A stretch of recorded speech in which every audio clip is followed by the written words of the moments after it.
नमस्कार दोस्तों, स्वागत है आपका हमारे चैनल फैली वॉच पर।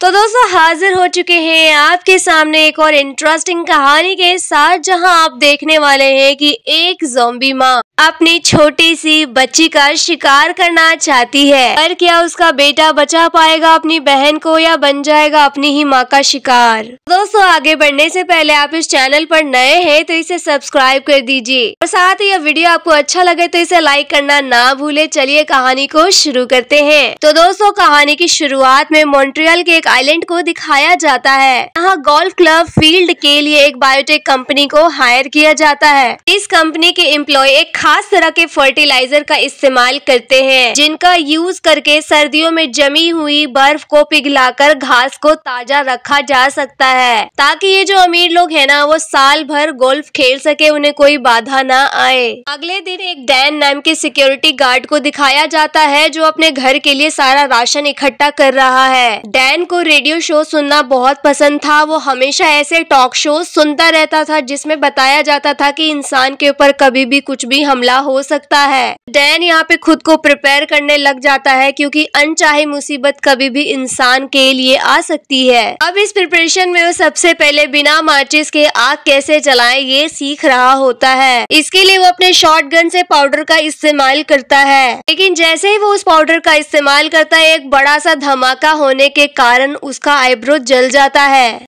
अब वही दूसरी तरफ जो डैन था, उसकी बेटी पेट्रिसिया को दिखाया जाता है। पेट्रिसिया गोल्फ क्लब में एक हेल्पर का काम किया करती थी। इधर दिखाया जाता है कि बायोटेक कंपनी का सीईओ आता है। वो एक बहुत ही अमीर कपल को गोल्फ कैसे खेलते हैं वो बताता है, और साथ ही उन्हें यह दिखाता है कि ये देखिए घास कितना बढ़िया है। हम ऐसा फर्टिलाइजर इस्तेमाल करते हैं ना कि ठंडी में भी घास एकदम हरा भरा रहता है, इसके ऊपर बिल्कुल भी बर्फ नहीं जमती है। लेकिन इस सीईओ को ये नहीं पता कि इन्होंने जो फर्टिलाइजर ऊपर डाली है उसका सारा का सारा प्रभाव धरती के नीचे हो रहा है। यहाँ बैक्टीरिया कई गुना फैल रहे हैं आपस में। बैक्टीरिया कई गुना फैल कर सारे पानी में घुल मिल रहा था, और यही पानी पूरे टाउन में सप्लाई भी होता था। फिर वहीं दूसरे सीन में दिखाया जाता है एक जैक नाम के एक्टर को, जो उस स्टूडियो से नल के पानी से एक गिलास पानी पी लेता है। उसके बाद कन्वीनियंस स्टोर जाता है राशन का सामान लाने के लिए, और जिस स्टोर गया था उस स्टोर में जितने भी फल सब्जियां थी उन सबको नल के पानी से ही धोया जाता है।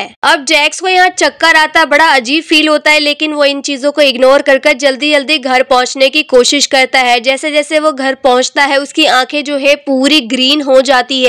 वो जल्द से जल्द अपनी पत्नी के पास जाता है। उसके पेट में भी काफी तेज दर्द होता है। वो वॉशरूम तक जैसे ही जाता है वो पूरा ज़ॉम्बी बन चुका है। बाथरूम में उसकी वाइफ नहा रही होती है, अपनी वाइफ के पास जाता है और उसे भी काट लेता है और अपनी वाइफ को भी ज़ॉम्बी बना देता है। उसके थोड़ी देर बाद जैक्स भी जो है वो पानी में चला जाता है, और दोनों की जो आंखें बॉडी सारा ग्रीन में होना चालू हो जाती है, और धीरे धीरे इनका विजन भी एकदम धुंधला होने लगता है। दूसरी तरफ गोल्फ क्लब को दिखाया जाता है, जहां सीईओ और वो अमीर कपल होते हैं, लेकिन हैरानी की बात ये होती है कि उनके अलावा वहां कोई और नजर नहीं आ रहा है। तभी अचानक ये लोग देखते हैं कि एक व्यक्ति भागकर उनकी तरफ आ रहा है और कह रहा है कि सब लोग बीमार हो रहे हैं, हमें भी भाग जाना चाहिए, हम भी बीमार हो जाएंगे। तभी एक गेट खुलता है और बहुत सारे लोग उसी व्यक्ति का पीछा करने लग जाते हैं। दरअसल ये सब के सब ज़ॉम्बी बन चुके हैं। फिर वहीं पे एक डॉग को दिखाया जाता है, जो भाग भाग कर उसी लड़की की तरफ आ रहा होता है। तो वाइफ जो उस डॉग को बुलाती है और वो उसके ऊपर झपट्टा मार देता है। झपट्टा मारने के साथ साथ वो उसके गले पे भी काट लेता है, लेकिन उसका हस्बैंड और मिशेल जो उसको हटाने की कोशिश करते हैं, उसके बाद उसे फेंक देते हैं। फिर यहाँ थोड़ी देर में दिखाया जाता है कि उसकी वाइफ भी अब ज़ॉम्बी बन चुकी है। अब इससे बचने के लिए वो दोनों जो है दरवाजे के पीछे जाके छुप जाते हैं। लेकिन मजेदार बात यहाँ ये है कि वो डॉग अभी भी बिल्डिंग के अंदर घुस चुका है और उसके हस्बैंड के पैरों में काट लेता है। साथ ही उन्होंने जो दरवाजा बंद किया था वहाँ पे ज़ॉम्बीज ने अपना जमघट लगा रखा है और दरवाजा खोलने की कोशिश भी कर रहे हैं। अब क्योंकि हस्बैंड को भी डॉग ने काट लिया है, वो भी ज़ॉम्बी बन चुका है, तो अब वो जो है सीईओ पर अटैक करने की कोशिश करता है, लेकिन सीईओ ने अपने हाथ में चाकू रखा हुआ है अपने प्रोटेक्शन के लिए। अब यहाँ पे सीन चेंज होता है, दोबारा से डैन को दिखाया जाता है, जिसे शुरुआत में दिखाया गया था। उसे एक लेडी का कॉल आता है और कहती है कि बहुत शोर शराबा हो रहा है हमारे यहाँ पे। यहाँ डैन उसी लोकेशन पे पहुंचता है जहाँ पे पड़ोसी जो थे, जो शोर मचा रहे थे, वो सबके सब ज़ॉम्बी बन चुके हैं और उसी औरत जिसने कॉल किया था वो भी अब ज़ॉम्बी बन चुकी है। अब ये बूढ़ी औरत भी डैन को काट के उसे ज़ॉम्बी बनाना चाहती है, लेकिन डैन जल्दी जल्दी भाग के अपने कार में जाता है और अपने दरवाजे को लॉक कर लेता है ताकि ये औरत अंदर ना आ पाए। यहाँ अफसोस की बात ये है कि डैन की हेल्प करने के लिए यहाँ कोई नहीं आने वाला, क्योंकि सड़क पे जितने भी लोग भाग रहे हैं ना, सब ज़ॉम्बी है। अब इन सबको देखकर डैन को अपनी बेटी पेट्रिसिया की याद आती है कि कहीं उसके साथ कुछ बुरा तो नहीं हो गया। अपनी बेटी को कॉल लगाता है पेट्रिसिया, लेकिन अपने पापा का कॉल उठा नहीं सकती क्योंकि वो भी ज़ॉम्बी से ही बच रही है। कि उसकी बेटी कॉल नहीं उठा रही है, उसे बहुत टेंशन होती है। वो कंपनी की कार छोड़ता है, अपनी कार में बैठता है और एक हथियार लेकर निकल जाता है अपनी बेटी की तलाश में। यहाँ अब सीन चेंज होता है। एंड्रे नाम के एक लड़के को दिखाया जाता है जो अपनी छोटी सी बहन एनी के लिए दूध बना रहा होता है। दूध बनाने के लिए वो नल का पानी खोलता है, लेकिन उसकी माँ कहती है कि नहीं नहीं, नल के पानी का इस्तेमाल नहीं करना है, बोतल में पानी रखा हुआ है, उस पानी से दूध बनाओ। अब उसकी माँ ने जैसा कहा एंड्रे बिल्कुल वैसा ही करता है। और एंड्रे की खास बात यह है कि वो खुद कभी नल का पानी नहीं पीता। उसे जब भी प्यास लगती है वो हमेशा पैक्ड ड्रिंक का यूज करता है। अब यहाँ दिखाया जाता है कि एंड्रे के माँ को भी चक्कर आ गया है। एंड्रे कहता है कि मैंने कहा ना आपको कि इतना एक्सरसाइज मत किया करो, अब इसलिए आपको चक्कर आ रहा है, आप थोड़ा सा रेस्ट कर लो। पर ये क्या, थोड़ी देर बाद एंड्रे की माँ भी ज़ॉम्बी बन जाती है। अब ज़ॉम्बी बन जाने के कारण वो अपने बेटे पे अटैक करने की कोशिश करती है, उसे भी काटने की कोशिश करती है ताकि वो भी ज़ॉम्बी बन जाए। एंड्रे अपनी माँ की ऐसी हालत देखकर काफी डर जाता है। वो बाहर निकल आता है और सड़कों पे भागने लगता है। या उसकी माँ भी उसका पीछा कर रही होती है। तभी यहाँ रास्ते में डैन की कार से उसकी माँ को टक्कर लग जाती है। क्योंकि उसकी माँ का एक्सीडेंट हो गया तो एंड्रे भाग के अपनी माँ के पास जाने की कोशिश करता है, लेकिन डैन कहता है कि नहीं, मैं माना तुम्हारी वो माँ है, लेकिन वो एक ज़ॉम्बी है, वो हमें नुकसान पहुंचा सकती है, हमें उनके पास नहीं जाना। और इतना सब कह के डैन वहाँ से चला जाता है। लेकिन एंड्रे जो अपनी माँ को ऐसे सड़क पे अकेला नहीं छोड़ सकता, वो उसे घसीट कर घर के अंदर लेके जाता है, क्योंकि उनके पीछे और भी ज़ॉम्बीज भाग रहे हैं। घर के अंदर आने के बाद वो गेट बंद कर लेता है और पुलिस को कॉल लगाता है। पर थोड़ी देर बाद उसे एक रिकॉर्डिंग रिसीव होती है जहां ये बताया जाता है कि पूरे शहर को क्वारंटीन में रखा गया है, क्योंकि ये बीमारी इतनी तेजी से फैल रही है जहां लोग के दुश्मन बन चुके हैं। अगले सीन में एक ब्रिज को दिखाया जाता है जो उस आइलैंड को उस मेन सिटी से जोड़ता है। साथ ही यहाँ पे पुलिस सिक्योरिटी भी है जिन्होंने मेन दरवाजे को बंद कर दिया था ताकि कोई इधर उधर ना आ जा सके। फिर यहाँ दोबारा एंड्रे को दिखाया जाता है जो देख रहा है कि इसकी माँ नहीं मिल रही, यानी अब उसकी माँ कहाँ गई। उसकी माँ जो है एनी पर अटैक करने की कोशिश कर रही है। एनी उसकी एक छोटी बहन है, लेकिन उसकी माँ जो ज़ॉम्बी बन चुकी है उसे नहीं पता कि वो उसी की बेटी है, वो उसको मारना चाहती है। अपनी माँ को घसीटकर बाथरूम में लॉक कर देता है।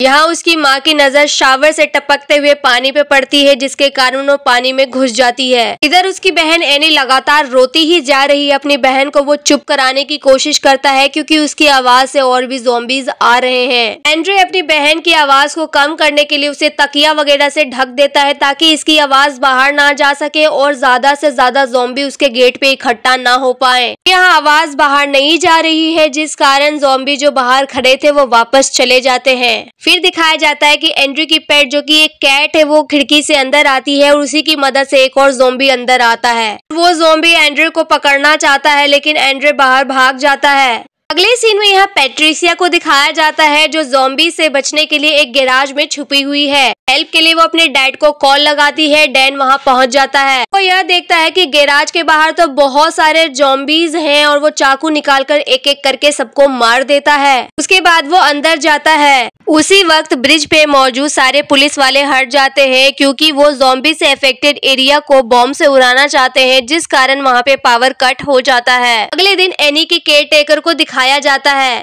जो ब्रिज के पास आती है और वो देख रही है कि ब्रिज तो टूट गया है। एंड्रे को दिखाया जाता है जो अपने घर की विंडो से जितने भी ज़ॉम्बीज बाहर घूम रहे हैं उनकी वीडियोस बनाने लग जाता है। वहीं एक प्रेस कॉन्फ्रेंस दिखाई जाती है जहां डिफेंस मिनिस्टर बताते हैं कि हमने आइलैंड को सेफ रखने के लिए ब्रिज को ही बॉम्ब से उड़ा दिया है। अब स्थिति जो है पहले से बेटर है, कंट्रोल में है। पर यहाँ एंड्रे की फोन की बैटरी लो हो जाती है। अब उसके बाद उसको माँ का ख्याल आता है। माँ को देखने के लिए वो वॉशरूम में जाता है। माँ के पास पहुंचते ही उसे दिखाई देता है उसकी माँ ग्रीन कलर के एक पदार्थ से पूरी तरीके से ढक गई है। फिर यहाँ दिखाया जाता है कि उसकी माँ एनी पर अटैक कर रही है। उनकी जो फेवरेट सब्जी उनके सामने दिखाकर उनका ध्यान भटकाने की कोशिश करता है। ऐसा करते करते वो दोनों लिविंग रूम में आ जाते हैं, जहाँ गलती से उसकी माँ के ऊपर बड़ा सा टीवी गिर जाता है। एंड्रे की माँ की मौत हो चुकी है। एंड्रे को बहुत बुरा लगता है, अपनी माँ को वापस वॉशरूम में लेके चला जाता है, लेकिन देख रहा है कि जहाँ जख्म थे ना वहाँ घास उग रहे हैं। यहाँ एंड्रे एक सीढ़ी लेता है और बाहर देखने की कोशिश करता है जहाँ बहुत सारे ज़ॉम्बीज खड़े हैं। लेकिन एंड्रे इतने टाइम तक इस घर में रहकर थक चुका है। वो अपने बहन को बेबी कैरियर में डालता है, अपने हाथ में गोल्फ स्ट्रिप लेता है और बाहर निकल जाता है। एंड्रे भागकर एक ग्रोसरी शॉप की तरफ जाता है, उसके पीछे पीछे भी ज़ॉम्बीज आ रहे हैं, पर यहाँ तो सारे दरवाजे बंद है, कोई भी दरवाजा खुला ही नहीं है। ज़ॉम्बी धीरे धीरे उसके पास आ रहे हैं। तभी अचानक से एक दरवाजा खुलता है और एंड्रे को अंदर खींच लेते हैं। एंड्रे को अंदर खींचने वाला कोई और नहीं डैन होता है। डैन यहाँ उसको बताता है कि मैं कल से यहीं पर हूँ। नेक्स्ट सीट में दिखाया जाता है कि एनी की नजर एक ज़ॉम्बी पे पड़ती है जो कि शीशे में लॉक है। अब ये ज़ॉम्बी कोई और नहीं पेट्रिसिया ही है, यानी डैन की बेटी। उसे भी ज़ॉम्बी ने काट लिया है, जिस वजह से वो भी अब ज़ॉम्बी बन चुकी है। लेकिन डैन को लग रहा है कि मैं कुछ न कुछ जुगाड़ करके अपनी बेटी को ठीक कर लूंगा, इसलिए वो उसको अपने साथ रखता है। नेक्स्ट सीन में दिखाया जाता है कि गोल्फ क्लब के सभी दरवाजों को सीईओ जो है अच्छे से सैनिटाइज कर देता है और अपने सभी कर्मचारियों को बताता है। साथ ही उसके कर्मचारी यह इन्फॉर्म करते हैं कि बहुत सारे एक्सपर्ट आ रहे हैं, लेकिन जो भी रूल्स होंगे वो आपको भी मानने पड़ेंगे। लेकिन तभी एक डॉग उसके ऊपर झपट्टा मारने की कोशिश करता है, वो लात मारकर उसे भगा देता है। वहीं एक लाश को दिखाया जाता है जिसे मिशेल ने मारा था।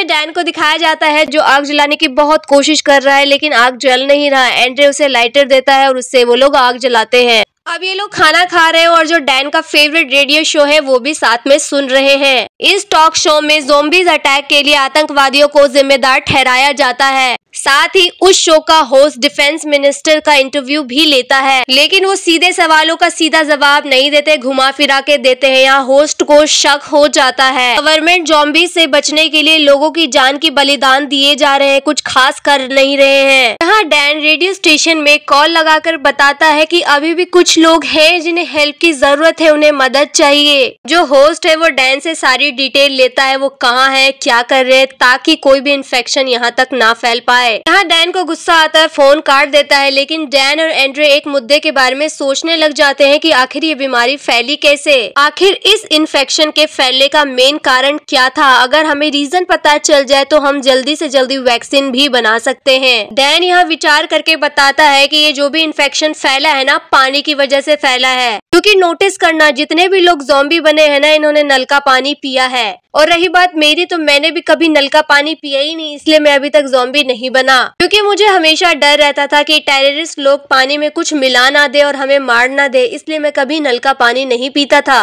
कुछ देर बाद ये तीनों स्टोर से निकलते हैं और साथ में पेट्रिसिया को भी ले जाते हैं, लेकिन उसके सर पे एक लोहे का पिंजरा डाल देते हैं ताकि वो किसी को काट ना ले। अब इधर बाहर कुछ ज़ॉम्बीज को दिखाया जाता है जो खड़े हुए हैं और उनके पूरे शरीर पर ग्रीन कलर का कुछ चिपचिपा पदार्थ लगा हुआ है। ये लोग ज़ॉम्बी से बचने के लिए कार में बैठ जाते हैं और चलने लग जाते हैं। अब यहाँ दिखाया जाता है कि बायोटेक कंपनी 2 जुड़वा बहनें को गोल्फ क्लब में हथियार के साथ भेजते हैं। ये बहनें अपने रास्ते में आने वाले हर एक ज़ॉम्बी का सफाया करती हुई आगे बढ़ रही थी। यहाँ कंपनी का सीईओ इस डील से जुड़ी हुई सारे कागज को जला रहा था, ताकि इन फ्यूचर में अगर इन्वेस्टिगेशन हो और ये खुलासा सामने ना आ पाए कि उनके फर्टिलाइजर के कारण ही इतने ज़ॉम्बीज पैदा हो गए। लास्ट में वो थोड़ा सा फर्टिलाइजर का सैंपल अपने पास रख लेता है। यहाँ पे दोनों जुड़वा बहनें उसके पास पहुँच जाती है। मिशेल उनमें से किसी एक का सूटकेस ले लेता है। दरअसल उस बैग में इस इन्फेक्शन से लड़ने की गोलियां थी, जो सिर्फ 24 घंटे के अंदर अंदर इस इन्फेक्शन को समाप्त कर सकता था। लेकिन जैसे ही वो गोली को खाने की कोशिश करता है, उनमें से एक बहन उसका गला दबाने लग जाती है और उसने अपने पास फर्टिलाइजर वाला जो सैंपल बचा के रखा था वो जबरदस्ती उसके मुंह में डाल देती है, जिसके बाद वो बेहोश हो जाता है और वो दोनों उसकी बॉडी को घसीट कर आगे ले जाती हैं। यहाँ पे कंपनी के सीईओ के हाथ में वो जो गोली थी वो नीचे गिर जाती है। हाँ, अब नेक्स्ट सीन में एंड्रे और डैन को दिखाया जाता है जहाँ पे वो अपनी बहन को उसी कार में छोड़ देते हैं और पेट्रिसिया को लेकर अंदर चले जाते हैं एक बिल्डिंग के अंदर जहाँ पे पानी का टैंक है। उस पानी के टैंक में एक ज़ॉम्बी बैठा हुआ है जिसके पूरे शरीर पर घास उगे हुए हैं। पेट्रिसिया को उस ज़ॉम्बी की स्मेल आ जाती है और भागकर उसके पास जाती है और पानी में गिर जाती है। अपनी बेटी को बचाने के लिए डैन भी पानी में कूद जाता है। तभी वो ज़ॉम्बी जो है डैन के ऊपर अटैक करने की कोशिश करता है, लेकिन डैन अपनी बेटी की मदद से उस ज़ॉम्बी को भगाता है क्योंकि एक ज़ॉम्बी दूसरे ज़ॉम्बी पे अटैक नहीं करते।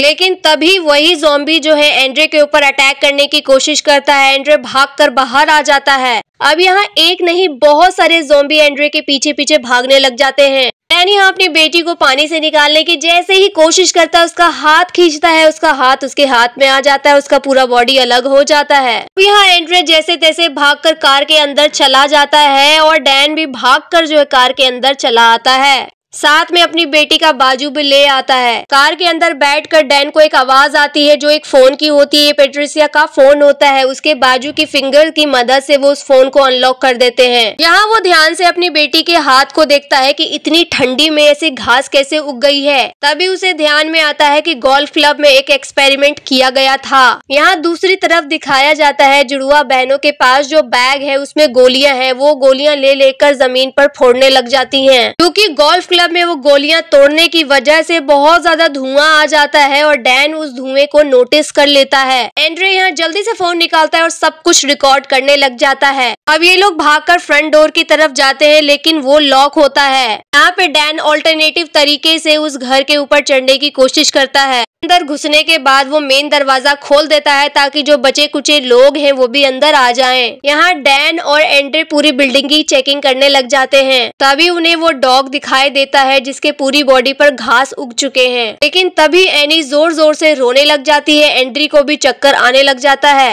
अपनी बहन की आवाज सुनकर वो उसे चुप कराने के लिए जैसे ही जाता है पर वो अपनी जगह होती ही नहीं है। यहाँ पे डैन और इन्वेस्टिगेशन करता है जहाँ उसे पता चलता है कि इस बिल्डिंग में एक बॉम्ब है जिस वजह से बिल्डिंग कभी भी उड़ सकती है। डैन यहाँ फाइनली उस रूम तक पहुँच जाता है जहाँ सारे बॉम्ब रखे हुए हैं, लेकिन इतनी भागा दौड़ी करने के कारण डैन की पूरी हालत खराब हो जाती है। वो चक्कर खाकर नीचे गिर जाता है, लेकिन वो अब भी हिम्मत नहीं हारता। अपनी बेटी के टूटे हुए हाथ से उस टाइमर को ऑफ कर देता है, लेकिन थोड़ी देर बाद उसकी आंखें जो है वो हरी होने लग जाती है। अब यहाँ बाहर दोनों जुड़वा बहनों को दिखाया जाता है जो इंतजार कर रही हैं कि कब ये बिल्डिंग ब्लास्ट हो, लेकिन अभी तक ब्लास्ट क्यों नहीं हुई। ये चेक करने के लिए दोनों बहनें अंदर आ जाती हैं। तभी उनकी नजर एनी पे पड़ती है जो रो रही है। ये दोनों बहनें एनी को वही फर्टिलाइजर खिलाकर वहाँ से चली जाती हैं। एंड्रे अपनी बहन को ढूंढते ढूंढते उस रूम तक पहुंचता है जहां पे कंपनी का सीईओ ज़ॉम्बी बना हुआ बैठा है, लेकिन एंड्रे जस्ट वहां से भाग जाता है और अपनी बहन की तरफ पहुंच जाता है। हाँ, वो अपनी बहन को उठाता और भागने की कोशिश करता है, लेकिन तभी दोनों जुड़वा बहनें उसके रास्ते में आ जाती हैं। इनमें से एक बहन एनी का मुंह दबाती है, दूसरी बहन एंड्रे को फर्टिलाइजर जैसे ही खिलाने की कोशिश करती है तब तक एनी ज़ॉम्बी बन चुकी है और वो एक बहन को काट लेती है। यहाँ फर्टिलाइजर नीचे गिरता है और दूसरी तरफ से डैन आता है और एक बहन के ऊपर अटैक कर देता है। यहाँ पे अब एंड्रे का पैर उसी गोली पे पड़ती है जिसमें इस इन्फेक्शन का इलाज मौजूद है।